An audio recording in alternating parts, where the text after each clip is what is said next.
Good morning students. आज की हमारी कक्षा पेपर सेकंड समकालीन भारत एवं शिक्षा से संबंधित है। इसका टॉपिक है राष्ट्रीय पाठ्यचर्या रूपरेखा 2005 NCF 2005, इसको शॉर्ट नेम है। इसके बारे में पढ़ते हैं हम। यह विद्यालयी शिक्षा का अब तक का सबसे नवीनतम राष्ट्रीय दस्तावेज है। इसे अंतर्राष्ट्रीय स्तर के शिक्षाविदों, वैज्ञानिकों, विषय विशेषज्ञों व अध्यापकों ने मिलकर तैयार किया है। यह विद्यालयी जो शिक्षण प्रणाली है, विद्यालयी जो पाठ्यचर्या है, पाठ्यक्रम है, उससे संबंधित एक दस्तावेज है, जिसके अंदर विद्यार्थियों से संबंधित और विद्यालय से संबंधित कुछ बातें, कुछ सुझाव, कुछ सिद्धांत दिए गए हैं। हम उन्हीं के बारे में पढ़ रहे हैं।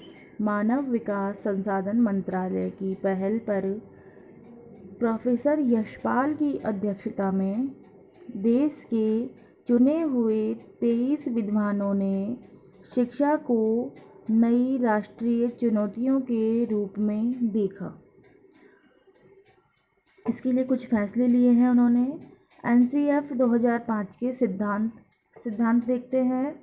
पहला है, ज्ञान को स्कूल के बाहरी वातावरण से जोड़ा जाए, कि जो स्कूल में, विद्यालय में जो बच्चों को ज्ञान प्रदान किया जा रहा है, शिक्षा जो हमारा पाठ्यक्रम है, उससे संबंधित जो शिक्षण कार्य कराया जा रहा है, वो कराते हुए साथ ही साथ बाहरी वातावरण, बाहरी जो ज्ञान है, बाहरी जो समाज का ज्ञान है, विद्यालय के जो बाहर का, जैसे खेल मैदान में, इनमें व्यवहारिक ज्ञान है, पर्सनैलिटी वगैरह जो डेवलपमेंट है, इस तरीके के बाहरी जीवन से भी बच्चों को जोड़ा जाए। दूसरा पॉइंट है, पढ़ाई को रटन प्रणाली से मुक्त किया जाए।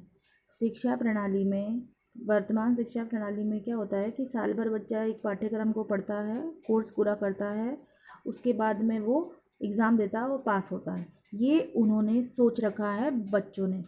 तो इस प्रकार की सोच को बच्चों के दिमाग से निकाल करके और पढ़ाई को रटने की बजाय समझने पे जोर दिया जाए कि आप अपने ज्ञान से, अपने विवेक से, बुद्धि से इसको समझो, ताकि ये पढ़ाई आपकी आगे के लिए काम आए, बजाय कि रटने के।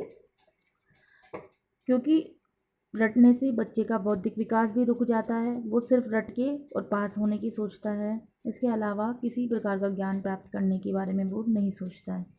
तीसरा है, पाठ्यचर्या पुस्तक केंद्रित न रहे, कि जो पाठ्यक्रम है, जो पाठ्यचर्या है, जो शिक्षण है हमारा, वो पुस्तक केंद्रित ना रह के बाहरी जो व्यवहारिक ज्ञान है उसको वो भी प्राप्त हो। आगे है, कक्षा कक्ष को गतिविधियों से जोड़ा जाए। कक्षा कक्ष में पढ़ाई के अलावा, शिक्षण के अलावा अन्य गतिविधियों को भी जोड़ा जाए, जैसे कि प्रोजेक्ट बनाना है, सामूहिक वाद विवाद है, इस प्रकार के कई गतिविधियाँ क्लासरूम में करवाई जानी चाहिए। फिफ्थ पॉइंट है, राष्ट्रीय मूल्यों के प्रति आस्थावान विद्यार्थी तैयार हो, कि जो हमारे विद्यार्थी है उनमें राष्ट्रीय मूल्य भी जागृत हो, राष्ट्रीय मूल्यों का भी विकास हो, इस प्रकार की शिक्षा उनको देनी चाहिए। आगे देखते हैं NCF 2005 के प्रमुख सुझाव, कि जो सुझाव है वो क्या क्या है। पहला है, शिक्षण सूत्रों जैसे ज्ञात से अज्ञात, मूर्त अमूर्त की ओर आदि का अधिकतम प्रयोग हो। जो हमारी पढ़ाई है, जो बच्चों की शिक्षा है, उसमें शिक्षण सूत्रों के माध्यम से उनको क्लासरूम में पढ़ाया जाए। इसके आगे आता है, सूचना को ज्ञान मानने से बचा जाए, कि जो किसी भी प्रकार की सूचना प्राप्त होती है, कोई सूचना मिलती है, उसे ज्ञान न माना जाए, क्योंकि ज्ञान व्यवहारिक, बौद्धिक, मानसिक होता है। सूचना में ऐसा कुछ नहीं होता है। सूचना तो कान से सुनी जाती है और इधर से निकाल दी जाती है।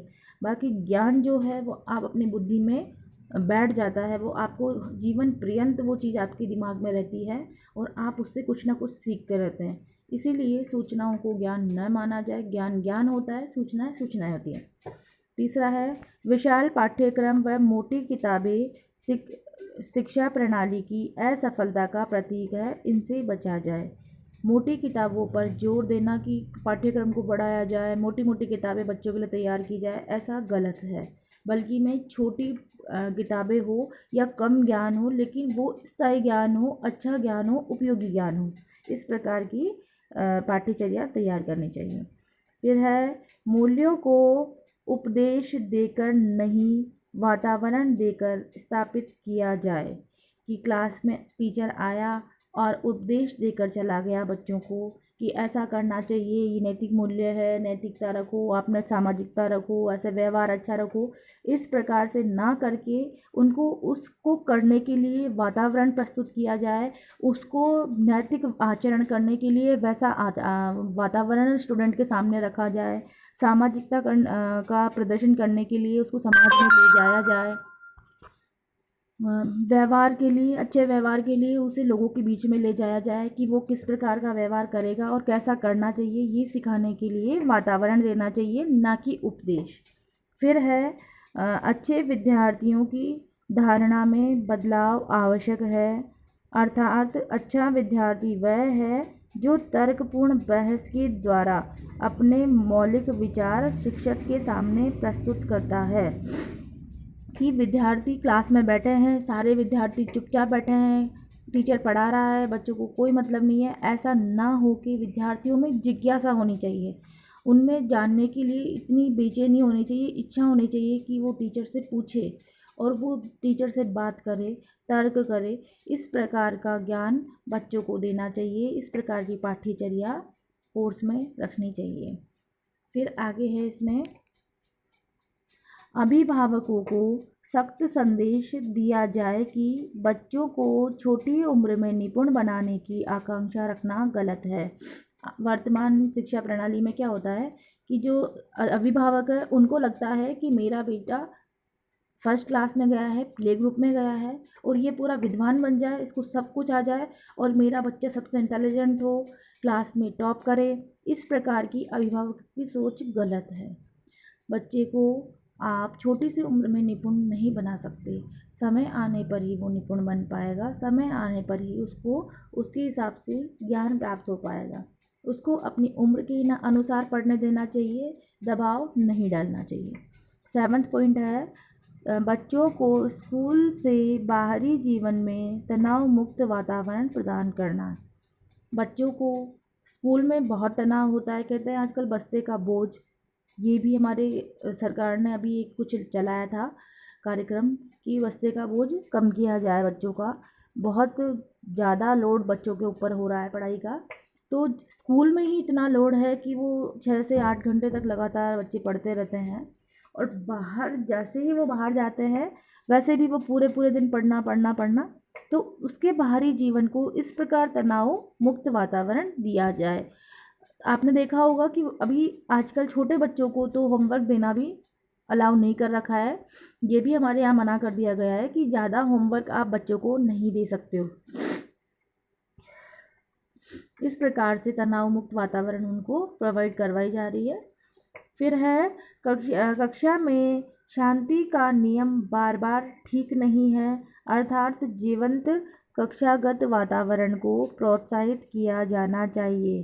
कि कक्षा में बार बार कहो शांति रखो शांति रखो शांति रखो, ऐसा भी ठीक नहीं है, बल्कि आप क्लास का वातावरण ऐसा कीजिए कि बच्चे खुद जागृति हो, खुद वो कुछ कर सके और कक्षा में लगे कि हाँ सारे बच्चे एक्टिव है, सारे बच्चे कुछ ना कुछ कर रहे हैं।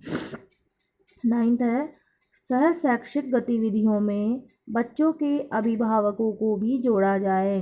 कि जो विद्यालय संबंधित सह शैक्षिक गतिविधियाँ होती है उनमें कभी कभार अभिभावकों को भी बुलाया जाए, समय समय पर उनको बुलाकर उनको भी इन गतिविधियों से जोड़ा जाए। 10वां है समुदाय को मानवीय संसाधन के रूप में प्रयुक्त होने का अवसर दे। जो समुदाय है, समाज है, उसको भी अवसर दे इस प्रकार का। फिर है 11वां खेल आनंद व सामूहिकता की भावना के लिए, रिकॉर्ड बनाने व तोड़ने की भावना के लिए नहीं है। खेल और सामूहिकता जो है ना, खेल जो होते हैं आजकल बच्चों के दिमाग में क्या है कि मैं रेस जीतूँ, मैं फर्स्ट आऊँ, मैं ये गेम खेल रहा हूँ तो उसमें मैं फर्स्ट आऊँ। ऐसी भावना बच्चों में नहीं होनी चाहिए, क्योंकि खेल है आनंद के लिए, सामूहिकता के लिए, बच्चों का विकास करने के लिए, मानसिक शारीरिक विकास करने के लिए। बल्कि रिकॉर्ड बनाने या फर्स्ट आने या तोड़ने के लिए नहीं है। 12th है, बच्चों की अभिवृत्ति में मातृभाषा महत्वपूर्ण स्थान रखती है। शिक्षण अधिगम परिस्थितियों में इसका उपयोग करें। छोटे बच्चे जो होते हैं वो सबसे ज़्यादा अपनी मातृभाषा से ही जुड़े हुए होते हैं, अन्य भाषाएं उनको नहीं आती है। इस प्रकार उनको सबसे पहले अधिगम के लिए उनके लिए मातृभाषा का ही प्रयोग करना चाहिए। ये इसके प्रमुख सुझाव थे। 13 है, पुस्तकालय में बालकों को स्वयं पुस्तक चुनने का अवसर दिया जाना चाहिए। कि पुस्तकालय में जाके भी हम लोग उनकी हेल्प कर देते हैं, अध्यापक बच्चों की हेल्प कर देते हैं कि ये पुस्तक लो, इसे पढ़ो, ऐसा ऐसा, ये बोले ऐसा ना करके उनको अपनी पुस्तक को स्वयं ढूंढने के लिए छोड़ देना चाहिए। वो अपनी रुचि के अनुसार, अपनी अभिवृत्ति मनोवृत्ति के अनुसार पुस्तक को ढूंढकर पढ़ लेंगे। फिर है, वे पाठ्य पुस्तकें महत्वपूर्ण होती है जो अंतःक्रिया का मौका देती है। जो कि ऐसी पाठ्य पुस्तकें जिनमें बच्चों को क्रिएटिव चीज़ें देखने को मिलती है, क्रिएटिविटी करने को मिलती है, वे पुस्तकें ज़्यादा महत्वपूर्ण होती है। फिर है, कल्पना व मौलिक लेखन के अवसर दिए जाने चाहिए कि बच्चों को कल्पना करें और खुद लिखे। आगे है, सजा व पुरस्कार की भावना को सीमित रूप में ही प्रयोग किया जाना चाहिए। जहाँ ज़रूरत हो वहीं सज़ा और पुरस्कार देना चाहिए, क्योंकि ज़्यादा सज़ा भी नहीं देनी चाहिए और ज़्यादा पुरस्कार भी बच्चों को नहीं देना चाहिए, क्योंकि वे पुरस्कार के लालच में भाई बच्चे ही सारे कार्य करते हैं, शिक्षण करते हैं, बाकी उनमें बौद्धिक विकास नहीं हो पाता है। फिर आगे है, बच्चों के अनुभव और स्वर को प्राथमिकता देते हुए बाल केंद्रित शिक्षा प्रदान की जानी चाहिए।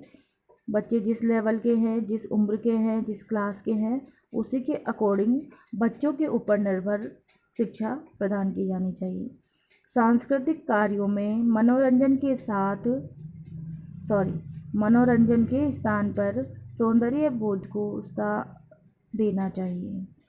कि जो सांस्कृतिक कार्य है उनमें मनोरंजन तो हो ही, लेकिन उनमें सौंदर्य बोध भी हो, बच्चे के अंदर से शक्ति आए, अंदर से समझ आए कि वो जो पाठ कर रहा है, जो क्रिया कर रहा है, उसका क्या महत्व है, वो क्या चीज़ है। इस प्रकार का ज्ञान भी उनको साथ में देना चाहिए।